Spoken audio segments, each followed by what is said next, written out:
যতক্ষণ না আমার ফুচকা আমি না খাইতে পারছি ততক্ষণ আমি কবুল করবো না। ও এই ব্যাপার। আচ্ছা ঠিক আছে, তুমি কোনো চিন্তা করো না, তুমি কবুল বলো, ফুচকা নিয়ে আইতেছি। না না না, আগে ফুচকা তারপরে কবুল। আচ্ছা ঠিক আছে, নিয়ে আইতেছি। ভাবি তুমি একেবারে ঠিক কাম করছো। তার কারণ কি জানো, সারাদিন পোলাও মাংস খাইতে খাইতে আমার মুখে স্বাদটা চলে গেছে। ফুচকা খায়া আবার ফিরাইবো। আমার লক্ষ্মী নন্দিনী আমার মতো ফুচকা পছন্দ করে। আচ্ছা একটু দেরি হইতেছে কি তাই আরে উঠো। আব্বা, ফুলু এদিকে তো কাণ্ড ঘটে গেছে। তাড়াতাড়ি ফুচকা নিয়ে আসেন। ফুচকা না নিয়ে আসলে মেয়ে কবুল করবো না। তাই হ্যাঁ, কি একটা যন্ত্রণায় বললাম তাড়াতাড়ি।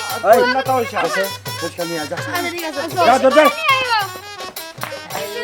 দাদা আমি তোমার আগে কইছিলাম না এটা বিয়া করো না কোনো বিয়া করো না। বাবা, তুই থাম। ওই ফুচকা কয় দেয় খাবো